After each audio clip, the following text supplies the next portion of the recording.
கணவனுக்கு ஒரு சந்தேகம் வந்ததான், மனைவிக்கு காது கேட்காம போச்சோ அப்படின்னு நினச்சே, ஐயா வரலையா நினச்சே அவன் சோதிச்சு பார்க்கலான்ட்டு என்ன பண்ணியிருக்கான், வாசல் நின்று இன்னைக்கு என்ன குழம்பு அப்படின்னு இருக்கான். அந்த அம்மா வந்து சமையல் பண்ணிக்கிட்டே இருந்திருக்கு, பேசலை. சரி ரொம்ப தூரத்துலேருந்து கூப்பிடுறோம் கேட்கலன்ட்டு காலுக்கு வந்து இன்னைக்கு என்ன குழம்பு அப்படின்னு இருக்கான். அந்த அம்மா திரும்பலை. இவனுக்கு உறுதியாயிடுச்சு, போச்சு காது கேட்கல. கிட்ட போய் நின்று இன்னைக்கு என்ன குழம்பு அப்படின்னு இருக்கான். அப்போவும் அந்த அம்மா ஒன்றுமே பேசலை. போய் தோலை தொட்டு திருப்பி இன்னைக்கு என்ன குழம்பு அப்படின்னு கத்துனான். அந்த அம்மா பதிலுக்கு, ஏயா 15 தடவை சாம்பார் சாம்பார் சாம்பார்னு சொல்கிறேனே, இப்போ யாரு காது கேட்கலன்னு தெரியுதா? இல்லை உங்களுக்கு இல்லை, சும்மா அவர் பயந்து படாரு. இந்த எவ்வளோ பெரிய அரங்கமாக இருந்தாலும் எவ்வளோ சிறப்பாக இருந்தாலும் இந்த ஒலிபெருக்கிகள் நல்லா இருக்கணுங்க. நான் ஒரு கூட்டத்தில் சென்னையில் பேசிக்கிட்டு இருக்கப்போ நான் பேசுகிறது கேட்கலன்னுட்டே இருந்தாங்க. அப்புறம் அவரை இவரை கூப்பிட்டு சரி பண்ண சொன்னோம். அவர் வந்து எல்லாத்தையும் சரி பண்ணிவிட்டு அந்த பாக்ஸில் ஒரு வயர் விட்டு போயிருந்துருக்கு போட்டிருக்கு, அதை சரி பண்ணிவிட்டு பேசாமல் போயிருக்கலாம். என்கிட்ட வந்து சொல்கிறாரு, எல்லாம் நல்லா இருக்கு, ஸ்பீக்கர் லூஸு அப்படின்னாரு. எங்கள் ஊரில் இங்கிலீஷ் படம் பார்க்குறப்ப அப்படித்தான், சில பேர் தெரிஞ்சு சிரிப்பாங்க, சில பேர் சிரிக்கிறவளை பார்த்து சிரிப்பாங்க. ஒருத்தர் கேட்டுக்கேன்டா அவங்க மட்டும் சிரிக்கிறாங்கன்னு, அடுத்த சீனில் நம்ம சிரிப்போம்டா. சகலகலாவல்லி பாலையை படித்தா என்ன லாபம்னு சொல்லிட்டு பட்டிமன்றத்துக்குள்ளே போயிடலாம். நான் தருமபுரி ஆதீனத்துக்கு உரிமையான கல்லூரி ஒன்றில் பேச போயிருந்தேன். பேசிக்கிட்டு இருக்கப்ப திடீர்னு அரசாங்க ஜீப் ஒன்று வந்துச்சு. அதில் கல்வி அதிகாரி, பள்ளி கல்வி அதிகாரி, மாவட்ட பள்ளி கல்வி அதிகாரி, அவரும் அவர் பின்னாடி ஒரு 4-5 ஜீப்பும் பின்னாடி வேகமாக வந்தாங்க. எனக்கு என்ன பயம்னா, நமக்கு ஸ்கூலில் படிக்கிறப்ப டிஓ வர்றாரு, சிஓ வர்றாரு அப்படின்னு சொல்லி நம்மளை பயமுறுத்திட்டே இருப்பாங்க. இப்போ அவர் வேகமாக வந்தார். கல்லூரிக்கு அவருக்கு சம்மந்தம் இல்லை. இப்போ அவர் வந்தவர் நேர வந்து ஒரு பொன்னாடி எடுத்து எனக்கு போட்டுட்டு என் காலை தொட்டு கும்பிட்டுட்டு, ஐயா நான் உங்கள் மாணவர் ராமகிருஷ்ணன், உங்களுக்கு ஞாபகம் வரலன்னு நான் சொல்கிறேன். நீங்கள் ஒரு நாள் வகுப்பு நடத்துகிறப்ப சகலகலாவல்லி மாலை பாடத்தை ஆரம்பித்து இந்த 10 பாட்டை யார் ஒப்பிக்கிறாங்களோ அவங்களுக்கு ஒரு பேனா தர்றேன்னு சொல்லியிருந்தீங்க. நான் என்ன நம்பிக்கையில் சொன்னேன்னா, எவனும் மனப்பாடம் பண்ண மாட்டான். அப்படியே பண்ணாலும் ஒரு பேனா 2 பேனா போனால் போதுன்னு வச்சுருந்தேன்.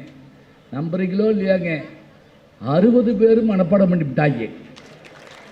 30 பொம்பளை பிள்ளை 30 ஆம்பளை பிள்ளை, 60 பேர் மனப்பாடம் பண்ணி அப்புறம் நான் 60 பேனா வாங்கிட்டு வந்து கொடுத்து, அதில் அவர் சொன்னார், அப்படி பேனா வாங்கி இன்றைக்கு மாவட்ட கல்வி அதிகாரியாக மாறி இருப்பது நீங்கள் சொன்ன அந்த பாடல் மூலமாக என்று சொல்லி எனக்கு சொன்ன உடனே எவ்வளோ பெரிய மகிழ்ச்சி தெரியுமா.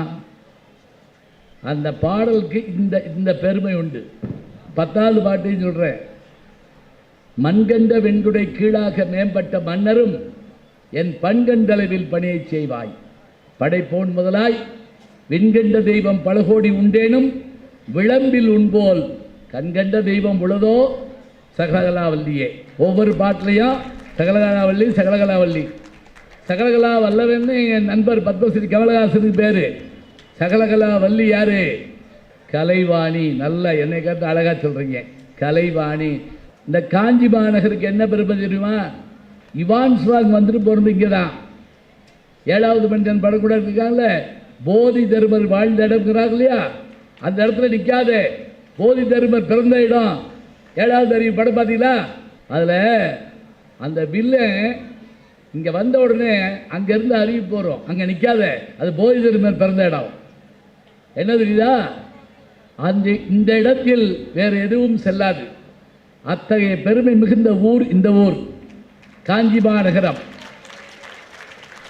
வடநாட்டில் நாலந்தா என்கின்ற இடத்தில் பல்கலைக்கழகம் இருந்தது, பாடலிபுத்திரம் என்ற ஒரு நகரம் இருந்தது, சோனை ஆறு என்ற ஒரு ஆறு ஓடியது. எதில் இருக்கு தெரியுமா? சங்க இலக்கியத்தில் இருக்கு. சங்க இலக்கியம்னா என்ன? 10 பாட்டு 8 தொகை 11 கீழ்கணக்கு. 10 பாட்டு 8 தொகை சங்க இலக்கியம், 11 கீழ்கணக்கு நீதி நூல்கள். அந்த சங்க இலக்கியத்தில் தன் தலைவன் வந்துட்டான்னு சொன்ன உடனே அந்த செய்தியை சொன்ன அந்த பாணனுக்கு நான் பாடலிபுத்திர நகரையே அன்பளிப்பாக தருவேன் அப்படிங்கிறார். எவ்வளோ அருமையாக இருக்கு பாருங்க. இந்த நம்ம இப்போ காதல் பாட்டு எழுதுறப்ப சொல்கிறாங்கல்ல, உன் கண்ணு அழகுக்கு நான் வந்து கர்நாடகாவை எழுதி தருவேன். அப்புறம் இந்த பாட்டு தெரியாது உங்களுக்கு? சினிமா பாட்டும் பாருங்க, அதில் ஒவ்வொன்றா சொல்லுவார்ல. அன்னைக்கு சொல்கிறார் அந்த பெண்ணு, பாடலிபுத்திரத்தையே நான் வந்து என்ன செய்வேன், அந்த பாணனுக்கு தருவேன்கிறார். அங்கே நாலந்தா பல்கலைக்கழகம் காஞ்சியிலே பெரும் பெரும் அறிஞர்கள் படித்த பல்கலைக்கழகம் இருந்த இடம். எதுக்கு அசையாத பல ஆளுக இருக்கீங்க? மகனே, நீ என்ன வேணாலும் பேசி, நாங்கள் அதுக்கெல்லாம் வரல. ஏதோ ஞாயிற்றுக்கிழமை வெளியே சுற்றுறதுக்கு பதிலாக எங்களை வந்து உட்காந்துருக்கோம். அதுக்காக எங்களை பார்த்து கை தட்டு பதில் சொல்லு அப்படிலாம் வேலை வாங்கக்கூடாது. நாங்கள் வீட்டில் ரிமோட் கண்ட்ரோல் போடுறதுக்கே ஒரு ஆள் வச்சுருக்கோம், புரியுதா? ரிமோட் கண்ட்ரோலை நம்ம அமுக்கலாம். சில பேர் அதுக்கு ஒரு பையனை வச்சுருப்பாங்க, அப்படி அவன் மாற்றுவான்.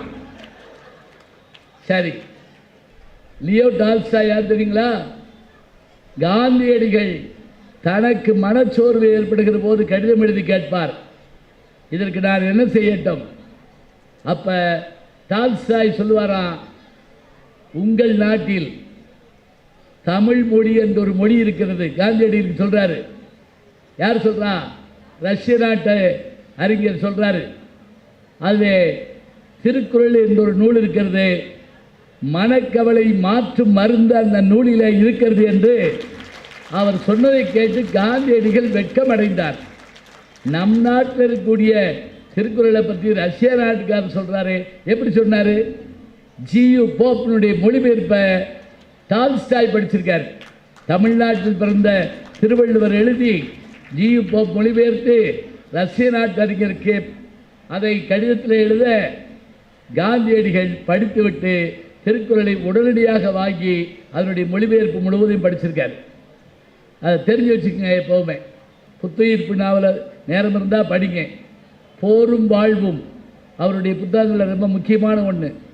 எல்லாவற்றுக்கும் மேலாக அவருடைய சிறுகதை ஒன்று எல்லாரும் அப்படி ஒரு உழுப்பொழுப்போம். அதாவது அக்காகாரி பணக்காரி, தங்கச்சிகாரி பணம் இல்லாதவ. அப்போ தன்னுடைய வீட்டுக்காரன் சொல்லிக்கிட்டே இருப்பாள், எப்படியாவது பணக்காரன் பணக்காரன் அப்படி சொல்லிட்டே இருப்பாள். அப்போ அந்த ஊரில் ஒரு போட்டி அறிவிப்பாங்க. என்ன தெரியுமா? காலையில் வந்து ஒரு சின்ன தொகை பணம் கட்டணும். கட்டிட்டு ஒரு இடத்த நோக்கி ஓட ஆரம்பிக்கணும். ஓட ஆரம்பிக்கிறப்ப ஒவ்வொரு கல்லாக தாண்டி சின்ன சின்ன கல்லுங்க வச்சுருப்பாங்க, தாண்டிக்கிட்டே ஓடணும். நடுவில் சாப்பிட்டுக்கலாம், தண்ணி குடிக்கலாம். சூரியன் மறையிறதுக்குள்ளே திரும்ப இந்த இடத்துக்கே வந்துடணும். அப்படி வந்துட்டா எவ்வளவு தூரம் நீ ஓடனியோ அந்த இடம் பூரா உனக்கு, இவ்வளவுதான். இப்போ இந்த பொண்ணு சொல்லுவா, நீ அதில் போய் கலந்துக்கோ, தன் கணவனை பார்த்து, எங்கள் அக்கா மாதிரி நான் பணக்காரி ஆகணும், போய் கலந்துக்கோ. சரின்றான். அவன் போய் கலந்துக்கிட்டான், பணத்தை கட்டிட்டு ஓட ஆரம்பித்தான். வெயிலில் ஓட ஆரம்பிக்கிறான். இவன் கத்துறா, ஓடு ஓடு ஓடுன்றான். ஓடுறான் ஓடுறான் ஓடுறான், ஓடிக்கிட்டே இருக்கான். வேர்க்குது, விறுவிறுக்குது, ஓடு கையாட்டுறாங்க. அதே மாதிரி மாலை நேரம் வந்துருச்சு, வந்துரு வந்துருன்னு கையாட்டுறாங்க. வேகமாக வர்றான். வந்து அந்த புறப்பட்ட இடத்துக்கு வந்து சேர்ந்துட்டாங்க. வந்தோடனே இவன் ஓடுறதோட இடத்த பார்த்தாங்க. ஏறத்தாழ 1000 ஏக்கர் அளவுக்கு அவன் ஓடிட்டான். அப்படி 1000 ஏக்கர் ஓடிட்டான்னு அறிவித்த உடனே அவன் கீழே விழுந்தாங்க, இறந்து போனான், எந்திரிக்கலை. இப்போ பக்கத்தில் இருக்கவன் சொல்கிறான், இவனுக்கு தேவை 1000 ஏக்கர் நிலமா, 6 அடி நிலமா, 6 அடி நிலம்.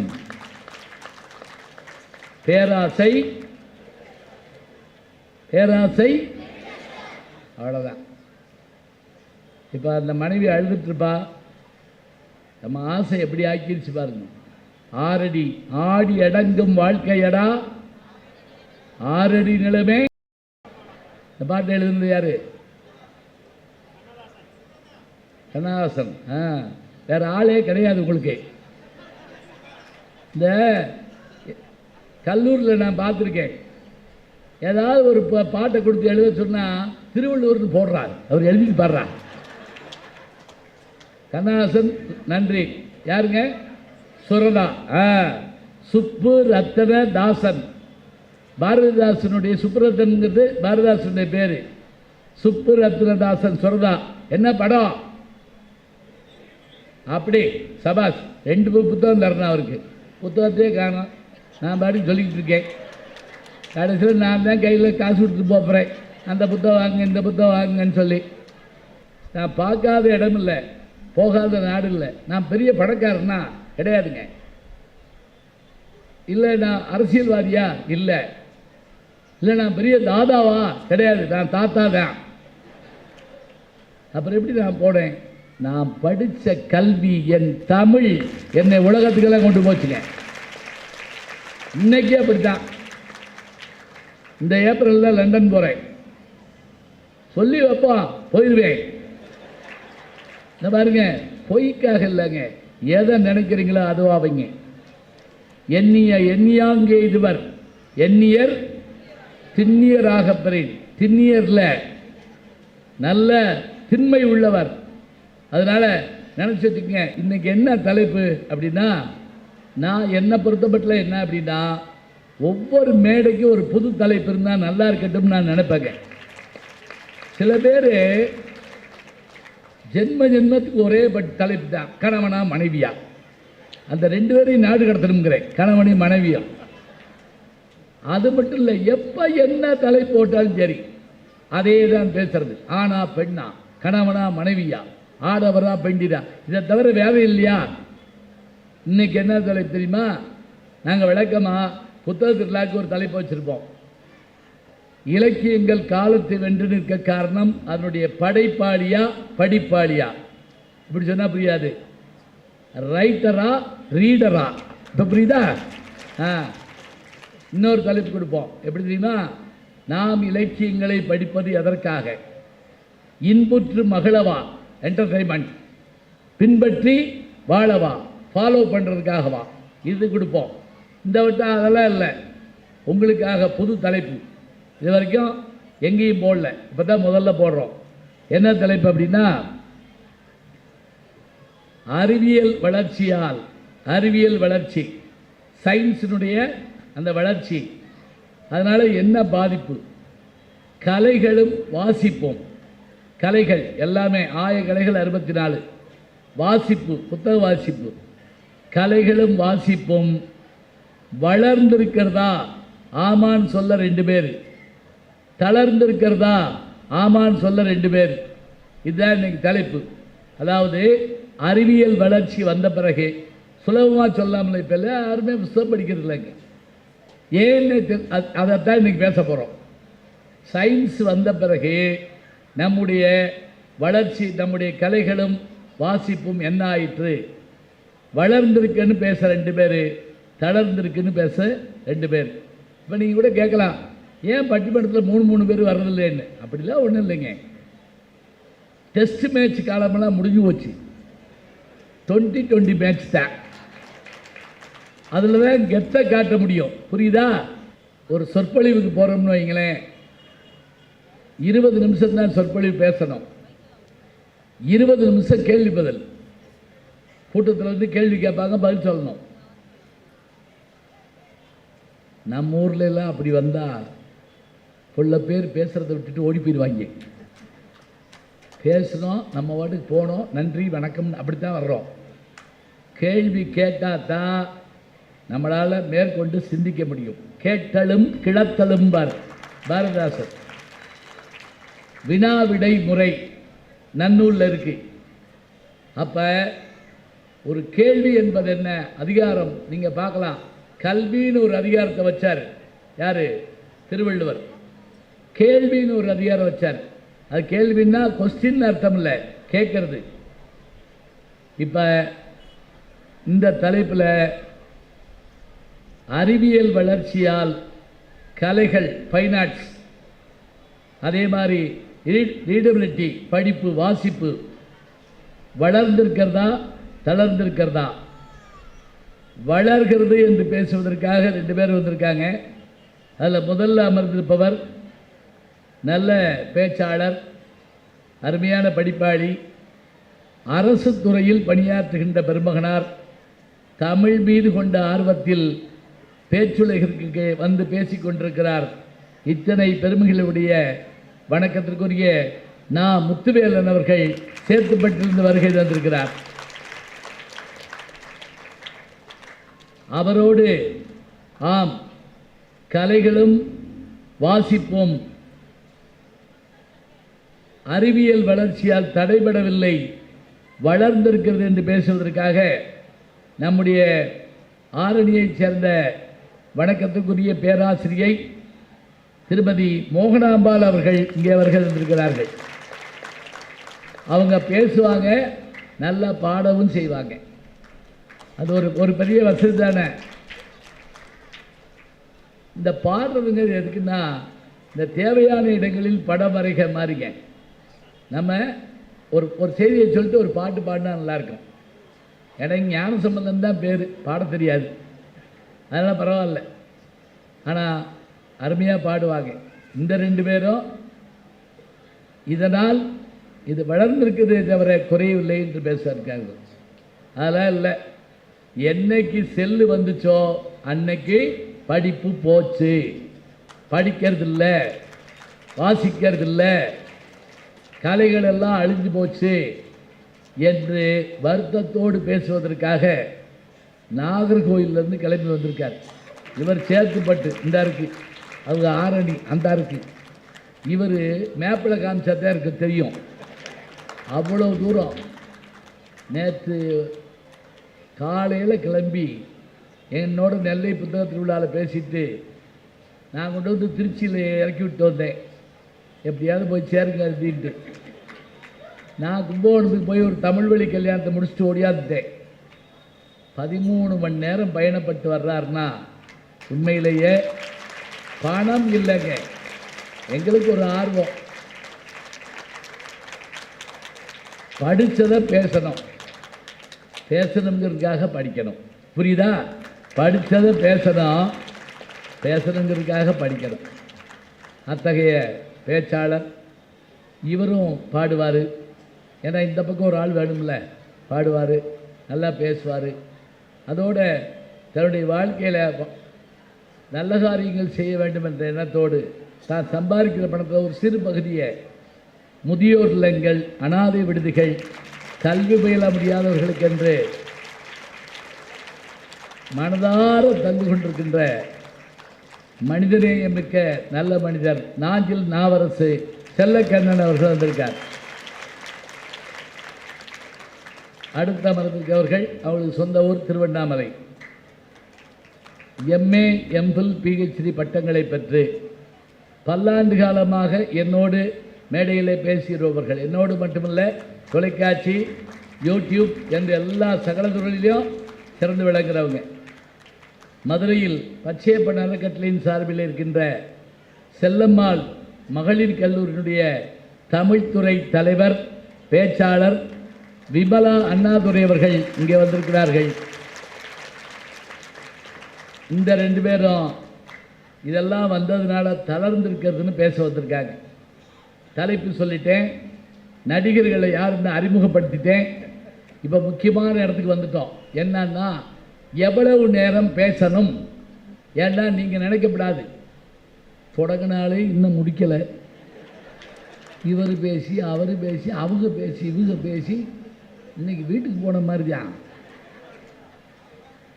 முந்தா நாள் பெரம்பலூரில் ஒருத்தர் புஸ்தகத்தை கொண்டு வந்து வெளியிட சொன்னாருங்க. அது என்னன்னு வாங்கி பார்த்தா ஏன் படம்லாம் அதில் இருந்துச்சு, அட்டைப்படத்தில். நம்ம ரசிகம் போட்டிருக்குன்னு நினச்சேன். அவர் 5-6 பேர் படம் இருந்துச்சு. அது என்ன புத்தகம்னு கேட்டேன். உங்கள் பேச்செல்லாம் கேட்டு நான் பஸ்ஸை விட்டுட்டு பஸ் ஸ்டாண்டில் படுத்திருந்தேன்ல, அதை பற்றி எழுதியிருக்கேன் அப்படிங்கிறாரு. என் படத்தை வேற போட்டுக்கார், இவனால தான் பஸ்ஸை விட்டேன் அப்படின்னு சொல்லி இருக்கட்டுங்க. அது சொல்கிறாரு பாருங்க, பஸ்ஸு போனால் போகுது, நல்ல செய்தியை கேட்டு நம்ம விடிய விடிய உட்கார்ந்துருந்தாலும் பரவாயில்லன்னு நினச்சி அதை புத்தகமாக்கி அதை என்கிட்டே கொண்டு வந்து விட்டுறாரு. எவ்வளோ சந்தோஷம். அதனால் நேரம் எவ்வளவு நேரம் பேசுவாங்க. இது எதுக்காகன்னா, நான் ஒரு சின்ன கிராமத்துக்கு போயிருந்தப்ப அந்த ஊர் பஞ்சாயத்து போர்டு தலைவர்கிட்ட கேட்டேன், ஐயா எவ்வளவு நேரம் பேசணும்? அவர் ஒடியாந்து என் கையை பிடிச்சி கண்ணீர் விட்டாருங்க. இப்படி கேட்கப்படாது. நீங்கள் இது உங்கள் ஊர், எவ்வளவு நேரம் வேணாலும் நீங்கள் பேசுங்க, நாங்கள் போயிடுவோம், எங்களுக்கு வேலை இருக்குல்ல. அப்புறம் நான் என்ன வேலையை தவிர நான் ஊர் ஊராக போய் பேசிட்டு இருக்கேன். இருந்து கேட்கணுங்க. இது எதுக்கு எடுக்க சொல்லணும் தெரியுமா? இப்படித்தான் டிவியில் இந்த வேலையை பார்க்குறாங்க. எப்படி தெரியுமா? பேசுறதுக்கெல்லாம் கீழே சிரிக்க மாட்டாங்க. சிரிக்கிறதுக்குன்னு ஒரு கோஷ்டியை கூட்டு வந்து உட்காந்து காலையிலேருந்து சோறு போட்டு உட்கார வச்சுருப்பாங்க. ஒரு ஆள் கம்போடு சிரி சிரி சிரி, அவங்க சிரிப்பா அதை மட்டும் எடுத்து வச்சு, இப்போ ஒருத்தர் வந்து வணக்கம் அப்படிம்பாரு, விழுந்து விழுந்து சிரிப்பாங்க எல்லாரும். நீங்கள் என்ன நினைப்பீங்க? வணக்கத்துக்கே சிரிக்கிறாங்களே, கொடுத்த காசுக்கு மேலே கூறாண்டா அப்படின்னு சொல்லுவோம்ல, அது மாதிரி. இப்போ நீங்கள் இப்படி எடுத்து வச்சுக்கிட்டா ஒரு வசதி என்ன தெரியுமா? இந்த பட்டிமன்றத்தை எடிட் பண்ணி போடுறப்ப நடுவில் நடுவில் நீங்கள் சிரிச்சதை போடலாம். இப்போ பார்க்குறவங்க என்ன நினைப்பாங்க? சார் அருமையான பட்டிமன்றம், சிரிக்க சிரிக்க பேசியிருக்காங்க, அப்படி சந்தோஷப்படுவாங்க. அதுக்கு பதிலாக சோகமாக இருக்கப்போ அவர் எடுத்தாருன்னு வைங்க, உங்களை நல்ல வேலைடா போகலை, ஒரு 5 பய கொண்டு எடுத்துப்பாங்க போல. அதனால் நல்ல சந்தோஷமாக சிரிக்கலாம், கேட்கலாம், உங்கள் கடமை. வீட்டுக்கு போகணும்னு நினச்சாலும் தப்பு இல்லை, ஒரு 2 பேராக போங்க. திருவள்ளுவர் சொல்லுவாருங்க, நம்முடைய பணம் இருக்கே, நம்ம ஒவ்வொரு நாளும் கஷ்டப்பட்டு கஷ்டப்பட்டு கஷ்டப்பட்டு சேர்ப்போமா, அது எதை போலன்னா கூட்டம் சேர்றதை போலவா. கூட்டம் கொஞ்சம் கொஞ்சமாக கொஞ்சம் கொஞ்சமாக கொஞ்சம் கொஞ்சமாக சேருமா. கூட்டம் முடிஞ்ச உடனே சடார்னு கலைஞ்சு போயிருமா. நாம் சேர்த்த செல்வமெல்லாம் ஒரு நாளைக்கு சடார்னு நம்மளை விட்டு போயிடுமா. எப்படி பாருங்க உதாரணம். இப்போ வர்றப்போ ஒவ்வொருத்தராக வந்தாங்கல்ல, போகிறப்ப என்றைக்காவது நம்ம ஒவ்வொருத்தரையாக போக சொல்லிருக்கோமா? ஏய் 6 மணிக்கு வந்தாலும் முதல்ல போ, 9 மணி வந்தாலும் போய் போய் உட்காரியா.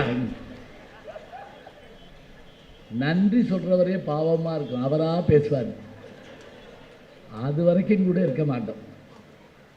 அந்த கூட்டம் கூத்தாட்டு அவைக்களம் பாருங்க. கூத்தாட்டு அவைக்களம்னு என்ன? அப்படி எல்லாரும் கூடி களைவது போல செல்வம் நம்மை விட்டு போய்விடுவார். நல்லா இருந்து கேட்கலாம். இங்கே சாப்பிட்ட உணவு இங்கே போனால் 3 மணி நேரம், இங்கே கேட்ட செய்தி நம்ம மனதுக்குள்ளேயோ நம்முடைய அறிவுக்குள்ளேயோ போனால் ஜென்ம ஜென்மத்துக்கு மறக்கக்கூடாது. ஒருமைக்கண் தான் கற்ற கல்வி ஒருவருக்கு எளிமையும் ஏமாப்புடைத்து. உங்களுக்கு ஜென்மங்களில் நம்பிக்கை இருந்தால் அதை நம்புங்கள். பிறவியில் நம்பிக்கை இல்லையா? நீ வேற, போன பிறவி இந்த பிறவி இருக்கு. அப்படின்னா ஒரு வீட்டில் ஒருத்தர் நல்லா படிச்சுட்டா அது 7 தலைமுறைக்கு அந்த குடும்பத்தை காப்பாற்றும் என்ற நம்பிக்கை நமக்கு வர வேண்டும். சரி, இப்போ நான் எல்லாம் சொல்லிட்டேன். ஐயா, உங்கள் 4 பேருக்கு ஒரு வேண்டுகோள். இவ்வளோ பெரிய கூட்டத்தை உங்களை நம்பி கொடுக்குறேன், திருப்பி இதே மாதிரியே கொடுக்கணும். நீங்கள் 4 பேர் பேசி முடித்த பிறகு நம்ம 4 பேர் மட்டும் உட்கார்ந்துருக்கக்கூடாது. நான் அப்புறம் பாட்டு பாடிக்கிட்டு இருப்பேன், அந்த 4 பேருக்கு நன்றி அப்படின்னு சொல்லி. அதனால் உங்களுடைய பேச்சில் இப்போ சேர்த்து நான் கூட்டம் சேர்ந்துட்டாங்க, பரவாயில்ல ஒன்றும் செய்ய மாட்டாங்க அப்படின்னு ஒரு நம்பிக்கை வந்துருச்சு. இதே நம்பிக்கையை நீங்கள் காப்பாற்றணும். அறிவியல் வளர்ச்சியால் கலைகளும் வாசிப்பும் வளர்ந்திருக்கிறது, குறையவில்லை என்று பேசுவதற்காக நம்முடைய வணக்கத்திற்குரிய முத்துவேலன் அவர்கள் வருகிறார். அவர்களை அன்போடு அழைத்து என் முதல் சுற்று பேச்சை நிறைவு செய்கிறேன். நன்றி, வணக்கம். மதிப்பிற்குரிய நடுவர் ஐயா அவர்களே, அறிவியல் வளர்ச்சி மாத்திரம் இல்லை என்று சொன்னால் இன்றைக்கு நாம் யாருமே இல்லை. அறிவியல் தானாக வளரவில்லை, அறிவியலை நாம் தான் வளர்த்திருக்கிறோம். அறிவியலை நாம் ஏன் வளர்த்திருக்கிறோம் என்று சொன்னால் நம்முடைய தேவையை பூர்த்தி செய்வது அறிவியல் தான். அந்த அறிவியல் நம்முடைய வாழ்க்கையில் எல்லாவற்றையும் வளர்த்திருக்கிறதே தவிர எதையும் அறிவியல் நமக்கு தளர்ச்சி செய்யவில்லை, எதையும் அறிவியலால் நாம் எப்போதும் தளர்ந்து விடவில்லை. இதுதான் எங்களுடைய அணியினுடைய கருத்து. இதை இவங்க சொல்லுங்க ரெண்டு பேருக்கும். இவர் 13 மணி நேரம் பேசுறதுக்கு வந்திருக்காரு கிளம்பி. எங்க ஊர்லங்கய்யா ஒரு பெரியவர் வயசான தாத்தா இருந்தார். அந்த தாத்தாவை உட்கார வச்சுக்கிட்டு ஒரு பேரன் அவரை வண்டியில கூட்டிட்டு போனார். வண்டியில போயிட்டு தாத்தா இங்கேயே இருங்கன்னு அவரை இறக்கி விட்டுட்டு ஒரு ஏடிஎம்ல இறங்கி போய் ஏடிஎம் உள்ளார வந்து பணம் எடுக்க போனார். பணத்தை எடுத்துக்கிட்டு அந்த பேரன் வெளியே வந்தார். தாத்தா கேட்டார், என்னடா இங்கிருந்து பணம் எடுத்துக்கிட்டு வரேன்னாரு. இந்த பேரன் சொன்னாரு, தாத்தா ஏன் பணம் தான் இங்க வச்சிருக்கேன், எடுத்துட்டு வரேன்னாரு. ஒரு பலார்னு ஒரு அறை விட்டார். ஏன் தாத்தா அடிச்சிங்கன்னு கண்ணத்தை தடவிக்கிட்டே அவர் கேட்டார். அப்ப அந்த தாத்தா அந்த பேரன் சொன்னாரு, ஏன் பணம் தான் தாத்தான்னு. அந்த தாத்தா சொன்னாரு, ஏண்டா நான் வீட்டுல அவ்வளவு பெரிய இரும்புட்டி வச்சிருக்கிறேன், இங்கிருந்து ஏன்னா பணம் எடுத்துட்டு வரேன்னாரு. அறிவியல் வளர்ச்சி புரியவில்லை என்று சொன்னால் இது போலதான் தப்பு தப்பா நாம எதையும் புரிஞ்சுக்குவோம். இன்றைக்கு அறிவியல் வளர்ச்சி இல்லாமலா இவ்வளவு பேர் இந்த ஒளிபெருக்கி இருக்கிறது? இது அறிவியல் தந்தது. இன்றைக்கு நாம் பேசுகிற காட்சி, ஒளிபரப்புகிற ஊடகங்கள் எல்லாம் அறிவியல் தந்தது. காசி நகர்ப்புலவர் பேசும் முறைதான் காஞ்சியில் கேட்பதற்கு ஒரு கருவி செய்வோம்னு பாரதி சொன்னான். இன்றைக்கு காஞ்சியில் நாம் பேசுவதை இந்த காசினியே கேட்கும் என்று சொன்னால், காசினின்னா ரெண்டாவது அவர் சொன்னது உலகம், முதல்ல காசின்னு சொன்னது ஊரு. காசி நகர்ப்புலவர் பேசும் முறைதான் காஞ்சியில் கேட்பதற்கு கருவி செய்வோம் பாரதி. இந்த உலகமே இன்றைக்கு நாம் காஞ்சியில் பேசுவதை கேட்கிறது என்று சொன்னால், அறிவியல் வளர்ச்சியின் வாயிலாக நம்முடைய கல்வியை நாம் படித்தவற்றை மற்றவர்களுக்கு கொண்டு போய் சேர்க்கிறோம். அதனுடைய வாயிலாக அறிவியல் வளர்ச்சியின் விளைவாக வாசிப்பும் கலைகளும் வளர்ந்து கொண்டுதான் இருக்கிறது தவிர ஒரு நாளும் தளர்ச்சி அடையவே இல்லை. அறிஞர் அண்ணா காஞ்சிபுரத்து மண்ணின் மைந்தர். அறிஞர் அண்ணா சொன்னார், வீட்டுக்கு ஒரு நூலகம் அமைப்போம் என்று அறிஞர் அண்ணா சொன்னார். இன்றைக்கு நாம் நம்முடைய கையிலே வைத்திருக்கிற கைபேசியில் ஒரு நூலகம் இருக்கிறது. அனைவருடைய கைபேசியிலும் ஒரு நூலகம் இருக்கிறது. இன்றைக்கு என்னுடைய கையிலே நான் வைத்திருக்கிற கைபேசியிலே குறைஞ்சபட்சம் ஒரு 100 புத்தகங்கள் இருக்கிறது. இன்றைக்கு பயண நேரத்தை இலகுவாக்கி இருக்கிறது புத்தகங்கள். அது குறிப்பாக கைபேசியில் இருக்கிற புத்தகங்களை நாம் பல நூல்களை ஒவ்வொரு நாளும் படித்துக் கொண்டே இருக்கிறோம். ஐயா, கைபேசினா செல்லுன்னு சொல்லிருக்கீங்க. ஏன்னா அது என்னன்னு ரொம்ப நேரம் யோசிச்சுட்டே இருக்கக்கூடாது. செல்லு. அதே போலங்க வானொலி என்கிற அறிவியல் கண்டுபிடிப்பு மாத்திரம் இல்லை என்று சொன்னால் நம்மில் பல பேருக்கு தென்கட்சியார் என்கிற மிகப்பெரிய அறிஞரை தெரிந்து கொள்ளாமலே போயிருக்கும். இன்று ஒரு தகவல் கேட்டுக்கீங்களா? நிறைய புத்தகம் இருக்கு, அவருடைய பேச்சு முழுவதும் போய் வாங்கி போங்க. பழைய காலத்துல எழுத்துக்கள் எல்லாம் ஓலைச்சுவடியில் எழுதினாங்க. அந்த ஓலைச்சுவடியிலேயே எழுத்துக்கள் இருந்திருந்தா நாம எவ்வளவு பேர் படிச்சிருப்போம். அறிவியல் ஒரு காலகட்டத்தில் வளர்ந்து அறிவியல் வளர்ந்த போதுதான் அன்றைக்கு நமக்கு என்ன கிடைத்தது? அச்சு எந்திரங்கள் கிடைத்தன. அச்சு எந்திரங்கள் கிடைக்க போய் தான் ஓலைச்சுவடியில இருந்த புத்தகங்களை எல்லாம் அச்சிட ஆரம்பித்தார்கள். ஒருவர் கையிலே கிடைக்க வேண்டிய ஓலைச்சுவடி அச்சு வடிவத்திற்கு வந்த பிறகு 1 கோடி மக்களின் கையிலே புத்தகமாக போய் சேர்ந்திருக்கிறது என்று சொன்னால் அது அந்த அச்சுக்கலையினுடைய வளர்ச்சி, அச்சு எந்திரங்களுடைய வளர்ச்சி, அறிவியலுடைய கண்டுபிடிப்பு. இதை நாம் மறந்துவிடக் கூடாது.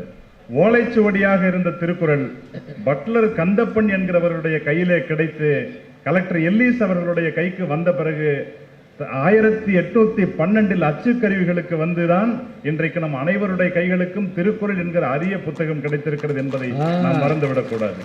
அப்ப அறிவியல் இல்லாவிட்டால் திருக்குறள் மட்டுமல்ல, இன்றைக்கு நாம் படிக்கிற எல்லா புத்தகங்களையும் அச்சு வடிவத்தில் இழந்திருப்போம் என்பதை நாம் புரிந்து கொள்ள வேண்டும். அது ஒரு காலம். அச்சு வடிவத்துக்கு பிறகு இன்றைக்கு எல்லாம் மின்னூல்களாக ஆக்கப்பட்டிருக்கிறது. அந்த மின்னூல்கள் இன்றைக்கு கணினியை திறந்தால், ஒரு நாளைக்கு கணினியை திறந்தால் 1000 புத்தகங்களை படிக்க முடியும். அவ்வளவு புத்தகங்கள் இன்றைக்கு கணினியில கொட்டி, கம்ப்யூட்டர்ல கொட்டி கிடக்கிறதுன்னு சொன்னா நாம் யோசிக்க வேண்டுமா இல்லையா? அறிவியல் வளர்ச்சியால் நமக்கு எல்லாமும் எளிதில் கைவர பெற்றிருக்கிறதுங்கிறத பார்க்கணும். அது மட்டும் இல்லைங்க, யோசிச்சா தெரியும். ஆடியோ புத்தகங்கள் ஒளி வடிவத்தில் இன்னைக்கு நான் 2 மணி நேரம் சேத்துப்பட்டுல இருந்து இங்க காஞ்சிபுரம் வர்றதுக்கு, ஆனால் அந்த 2 மணி நேரத்துல ஏற்கனவே படித்த புத்தகங்கள் தான். ஆனாலும் புதுமை பித்தன் சிறுகதைகளை குறைந்தபட்சம் ஒரு 10 கதைகளை நான் இன்றைக்கு கேட்டுக்கொண்டே வந்தேன். ஆடியோ புத்தகங்கள் நமக்கு கிடைத்திருக்கின்றன. அப்ப அறிவியல் வளர்ச்சியின் விளைவாக புத்தக வாசிப்பு என்பது அடுத்த பரிணாமத்திற்கு போயிருக்கிறதுங்கிறத நாம புரிஞ்சுக்கணும். இப்படி எல்லாமே காலத்திற்கு ஏற்ப மாறுது. நாம தாங்க புரிஞ்சுக்கணும். அறிவியல்ல இதெல்லாம் நடந்தா இவ்வளவு கெடுதல் இருக்குன்னு ஒரு பட்டியல் போடுறதுக்கு இப்ப 2 பேர் வந்திருக்காங்க. அவங்க பட்டியல் போட தான் செய்வாங்க. இவ்வளவு வாகனம் போகுது, போற வண்டி பூராவுமா போய் ஆக்சிடென்ட் ஆகுது இல்லையே? இல்ல, ஆக்சிடென்ட் ஆகுதுங்கிறதுக்காக நாம ஐயோ இனி இந்த எந்த வண்டியிலையும் போக கூடாது முடிவு பண்ணிட்டோம்னா இங்க இருந்து நாகர்கோயிலுக்கு அண்ணன் நடந்து தான் போகணும்.